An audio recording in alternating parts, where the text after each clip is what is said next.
The Dallas Mavericks are under tremendous pressure to not only make it to the NBA Finals, but to win the NBA Finals. We saw the trade deadline last year that they made big moves in getting PJ Washington, Daniel Gafford, two key guys that were arguably responsible for changing the entire identity of this Dallas Mavericks team, defensively at least, which helped propel us to the 5th seed and helped us get all the way to the NBA Finals. And although we failed to win the NBA Finals, we didn't fail at free agency. We went out and got Klay Thompson, Najee Marshall, Quentin Grimes, Spencer Dinwiddie, and a couple other guys, all without going over the first apron and all without moving a first-round pick.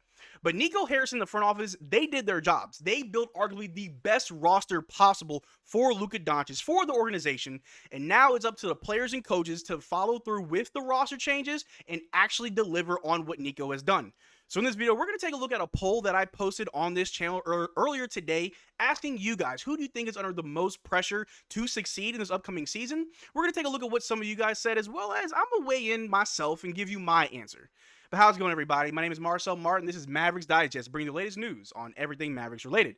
And before I get started with today's video, I don't have any sponsorships for you guys today. I just want to thank you guys so much for showing me all the support that you have over the last few months. The channel's been alive for about 6 months now. It's been a crazy 6 months, but I just want to say thank you. Thank you guys for rocking with me.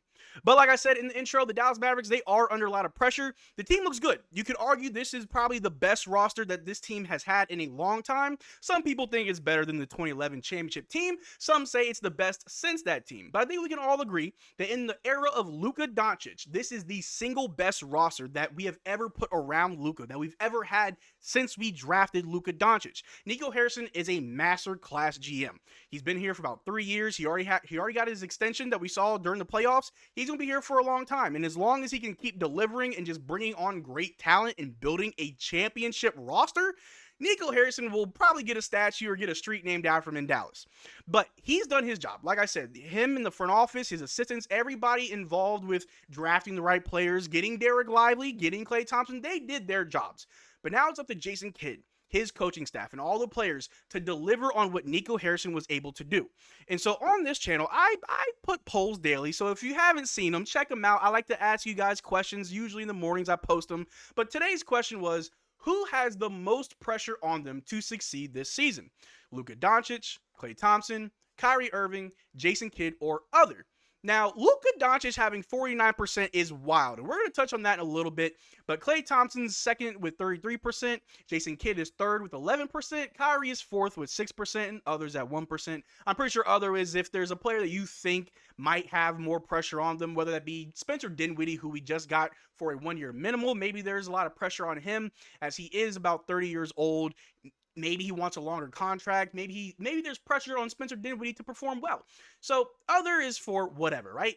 But I want to start with Jason Kidd. And obviously my choice was Jason Kidd. And the reason why I think that there's a lot of pressure on Jason Kidd is that there's no more excuses. We saw year after year, there were countless just sound bites and just quotes from Jason Kidd that leave you scratching your head like, what are you talking about? Talking about, I'm just watching like the rest of you guys, or no one died, right? Jason Kidd, and I've always defended him that he just does not know how to talk to the media. He says a lot of wild stuff. But as a coach, I think we can all agree that for the most part, he's done a good job. There were times that left us scratching our heads. There's definitely times in this channel where I was upset with how things were going under Jason Kidd. But the end results of us making it to the finals on a very, very hobbled Luka, I don't want to call him broken, but he was a hobbled Luka, very injured Luka, with Kyrie Irving having to be the second best player, with PJ Washington, Daniel Gafford, Derrick Lively, Derrick Jones Jr. With everybody involved, Jason Kidd did a very good job of getting us to the 5th seed, getting us to the playoffs, and helping coach us all the way to the finals. You got to give him credit for that. But even then, over the past few years, or really his entire tenure with the Dallas Mavericks, there have been excuses for him and his lack of success. Oh, the roster wasn't that good, or, players gave up on us. And I understand that. Things happen. It's out of your control. You are just a coach. But this is arguably the best roster that we have ever had on this team. And this is arguably the best roster that Jason Kidd has ever coached. So there's a lot of pressure on him as a coach to perform. And that's why I chose Jason Kidd as the person who I think has the most pressure. There is no more excuses. Now, we're not going to go 82-0. We're not going to win every single game this upcoming season. But if there is a game where we lose by 10, 20 plus points, yes, Jason Kidd, you are going to have to answer for that because there's no reason why a team with Luka Doncic, Kyrie Irving, and Klay Thompson as your top 3 offensive scorers, why you are losing by 20 plus points. When you've got Daniel Gafford, PJ Washington, Najee Marshall, and Derrick Lively, some of your best defenders, why are you allowing teams to just blow you out like that? Jason Kidd will not have many excuses in this upcoming season unless there's injuries, unless there is just some crazy locker room mess where players aren't getting along and the chemistry's off. There will be no excuses for Jason Kidd. I do believe that even though we gave him an extension and that Jason Kidd will be here for the next 2-3 years, there will be a microscope on him to see how well can he manage a very talented team like the one that we have now. And one of the biggest things that I think will be a challenge for Jason Kidd is how will you manage Klay Thompson? His defense is being questioned by a lot of people. A lot of Mavs fans are unsure if Klay Thompson is still the same guy that he was in Golden State, if he's fallen off, he's washed up, he's injury prone. And what if Klay Thompson isn't able to perform right away? Can Jason Kidd put him on the bench? Can you make those tough decisions to change up the lineup? That's something that Jason Kidd will have to do this upcoming season whenever things just don't go the way that we plan. How will you manage as a coach on the fly to fix those problems and those deficiencies to better the team moving forward? But another option that I saw that was kind of crazy, if we take a look, Luka Doncic. I thought that was crazy that Luka Doncic got 49% of the votes out of 1.3 thousand votes. Almost half of you guys voted for Luka.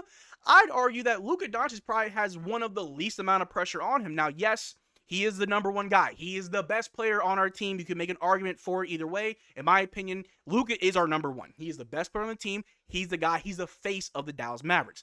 That alone comes with a lot of pressure, but it's not like he hasn't been that guy before. Luka Doncic was the guy when he got here, even though he was playing alongside Dirk. Luka Doncic has never spent a year on the Dallas Mavericks as anything other than the man, as the guy, as the face of the team. He's used to that pressure by now, so I don't really think that there's a lot of pressure on Luka. Obviously, there'll be pressure on him to perform in the playoffs and to perform in the finals, but I think last year he really did prove that he's ready for the moment. That was his first finals appearance, and although the three-point shot wasn't falling for him, he looked fairly good. And we all know that when it comes to defense, yes, we can be critical of Luka at times. But we also know that when Luka actually commits to defense, when he's not arguing with the refs, when he's not just walking back on defense, when he actually fully commits to both sides of the basketball, Luka Doncic is arguably one of the best players in the entire league, if he isn't already. You can make the case for him. But playing at an elite level, and I don't even throw the stats up because last year, he had an MVP level season for the most part, right? If we look at Luka's stats, he averaged 33.9 points, 9.2 rebounds, 9.8 assists, 0.5 blocks, 1.4 steals, 4 turnovers, 2.1 fouls per game, while shooting 48% from the floor and 38% from 3, while shooting 25% on corner threes, 29% of his threes are assisted, and 45% of all shots are threes, and almost 34-point triple-double for the season. If you want to call it a 34-point triple-double, I won't argue with you. The only part of his game that I think, or at least that I hope improves, is the turnovers. Those 4 turnovers per game is pretty bad. And usually that's because he's trying to do a flashy pass and someone's not paying attention, or that flashy pass was a little bit unnecessary. We know Luka Doncic is like the new age Magic Johnson at times, right? But I'd argue that the pressure really isn't there, obviously, for his own legacy and what he wants to do as a basketball player and as a Maverick. Yes, there is added pressure there because you are the number one guy. You're the one that everyone's going to be looking for to help win the majority of our games. But he does have a good team around him. I'd argue maybe 2-3 years ago, there was more pressure then because he was literally carrying the team to the playoffs. And now he can kind of relax a little bit. He can trust his team a lot more now than in the past. So I don't think there's that much pressure on Luka Doncic that hasn't already been there before. But just to throw it back up here, Klay Thompson. I can understand why people say Klay Thompson does have the most pressure. And like I said earlier, he just came from another team where he played his entire career for. He got injured there, came back and helped win another championship there. And then he left that to come to the Dallas Mavericks. So yes, I do agree that there is a lot of pressure on Klay Thompson to succeed this upcoming season. Otherwise, if in the next 3 years that we have him for, if we just continue to fall short, that might make Klay Thompson look maybe not foolish is the word, but it might bite him in the end that you chose to leave Golden State and come to Dallas. Now, will Golden State be more successful than Dallas in the next 3 years while we have Klay? I highly doubt that. But I think that's why he chose the Dallas Mavericks over a team like the Los Angeles Lakers. Because if he went to the Lakers, there's no way you're making it to the finals, and you will look somewhat foolish for choosing the Los Angeles Lakers, mainly because you're from there, because your dad works there. You grew up as a Lakers fan. Of course you choose the Lakers.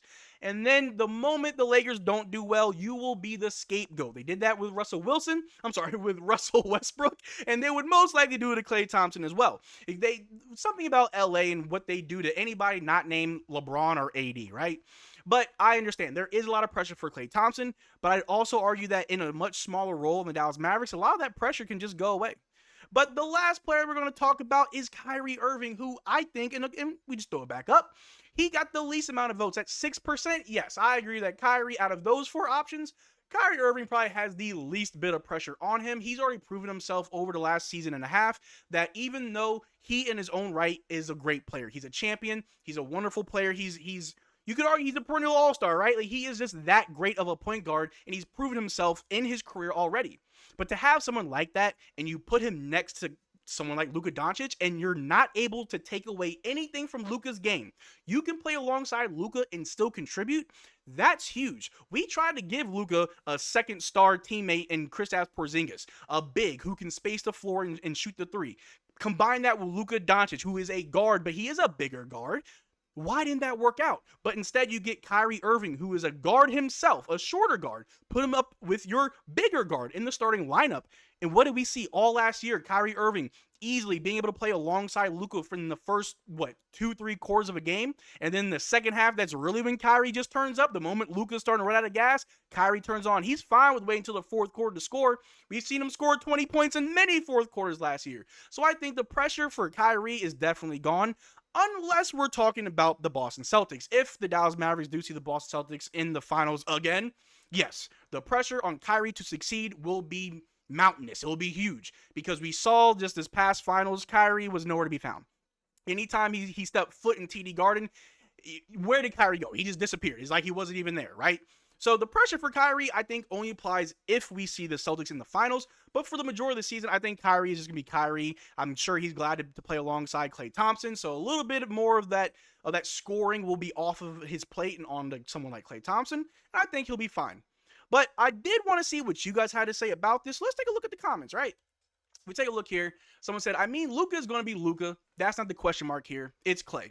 I believe he'll be great, though. And so I can agree with that. Yeah, Luka's going to be Luka. Like I said, I don't think there's any added pressure that hasn't already been put on him for his entire career. But yeah, I can see why some people may think it's Klay, but I also believe that he will be great. Someone else said, Klay is a 4-time champ. Only thing he needs to prove is he's still a piece that can help a team win. With Luka, I expect a sacrifice of the scoring for more assists and defense there in the playoffs. Hopefully he's healthy enough to play like the best player because he was playing like it last year. On one knee, we get Luka healthy, it's wraps. Yes, so sorry if I butchered that, but yes, Klay Thompson's a 4-time championship. He just has to prove that he can still help a team. And with Luka, we know what Luka looks like healthy. We also now know what Luka looks like on one leg. So still an all-star and still an MVP caliber player for Luka Doncic. But that defense, we all know what it looks like when Luka commits to defense, and he looks like one of the best defenders in the league. And someone else had this to say, saying, if J-Kid can't make it work with all the talent we got in the offseason and one of the greatest three-point shooters of all time to support Luka and Kai, people are going to start justifiably looking at him sideways, and I agree wholeheartedly. I had to leave a little heart on this comment because that's exactly how I feel. If Jason Kidd can't make it work with 3 stars, a great cast of just support and role players, what are we doing here, Jason Kidd? Why can't you make it work? It's good that Kyrie and Luka respect you. It's also good that someone like Klay Thompson respects you. But you still got to make it work game after game, and I'm sure there'll be hiccups. There'll be some growing pains in the beginning, I'm sure. But after the All-Star break, I need to see this team firing on all cylinders. And the last comment that we're going to look at is one right here saying, I'm picking Kai simply because of the finals run. Otherwise, it's definitely Klay with how things ended with Golden State. And I agree with both of those statements. Kyrie because of just how Boston Celtics in the finals matchup looked like. But also Klay Thompson, we got to see if he still got enough gas in the tank, which I'm sure he does. But that's what I got for you guys today. Thanks for making this far to the video. Make sure to check out our Twitter and Discord. Links in the description below. Consider becoming a channel member. We are doing another giveaway. The winner will be announced next month. As well as we are doing a fantasy NBA league. If you want to be a part of our fantasy league, all you have to do is become a member of our second tier or higher. But till next time, y'all take care. Drink water. Peace.